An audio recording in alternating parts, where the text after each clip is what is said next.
और अब देखिए दिव्यांगजनों के लिए स्पेशल बुलेटिन।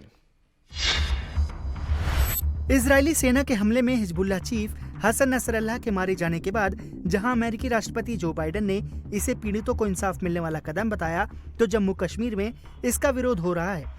श्रीनगर में कुछ लोगों ने आतंकी सरगना की मौत के बाद इजरायल के खिलाफ विरोध प्रदर्शन किया। आतंकी संगठन हिजबुल्लाह के सपोर्ट में लोग सड़कों पर उतर आए।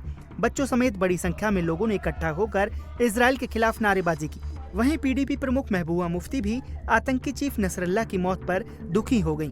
महबूबा मुफ्ती ने नसरल्लाह की मौत के विरोध में आज अपना इलेक्शन कैंपेन रद्द कर दिया है और जम्मू कश्मीर नेशनल कॉन्फ्रेंस के नेता रुहुल्लाह मेहदी को भी दुनिया के बड़े आतंकी सरगना नसरल्लाह की मौत का शोक लगा है। उन्होंने भी अपने चुनाव प्रचार रोक दिया है। नसरल्लाह की मौत के बाद आज कारगिल और लद्दाख समेत कई जगहों पर प्रोटेस्ट और जुलूस की कॉल दी गई है, जिसके बाद घाटी में सुरक्षा व्यवस्था सख्त कर दी गई है। जम्मू कश्मीर के कठुआ में आतंकियों और सुरक्षा बलों के बीच मुठभेड़ हुई, जिसमें पुलिस का एक जवान शहीद हो गया। शहीद जवान का नाम बशीर अहमद है। वहीं मुठभेड़ की इस घटना में एक एएसआई और एक डिप्टी एसपी भी घायल हो गया।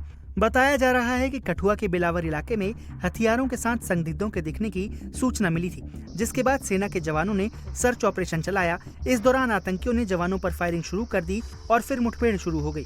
वहीं कुलगाम में भी आतंकियों और सुरक्षा बलों के बीच मुठभेड़ हुई। सेना ने एनकाउंटर में 2 आतंकवादियों को मार गिराया, जबकि ऑपरेशन के दौरान एक अधिकारी समेत 5 सुरक्षाकर्मी घायल हो गए। संयुक्त राष्ट्र महासभा में शनिवार को विदेश मंत्री एस जयशंकर ने पाकिस्तान को खूब खरी सुनाई। उन्होंने पाकिस्तान को आतंकवाद का केंद्र बताया।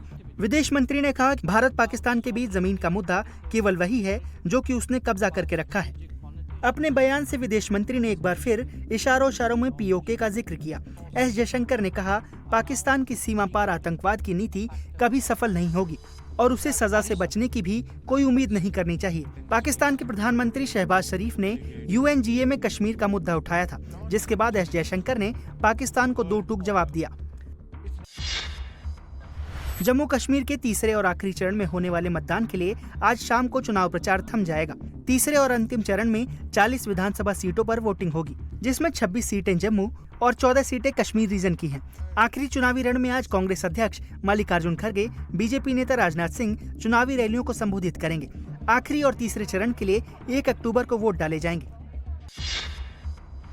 नेपाल में लगातार बारिश, बाढ़ और भूस्खलन से 66 लोगों की मौत हो गई है। मौत का आंकड़ा बढ़ सकता है। बाढ़ और भूस्खलन से कई सड़कें बंद हो गई हैं और घरेलू हवाई यात्रा बाधित है। नेपाल में लगातार हो रही मूसलाधार बारिश के बाद बिहार में कोसी नदी एक बार फिर उफान पर है। कोसी के उफान से बिहार के कई जिलों में बाढ़ की आशंका बढ़ गई है। बिहार के 13 जिलों में भीषण बाढ़ की संभावना है। सरकार ने इन 13 जिलों को हाई अलर्ट पर रखा है। कोसी और गंडक आने वाले समय में तबाही मचा सकती है।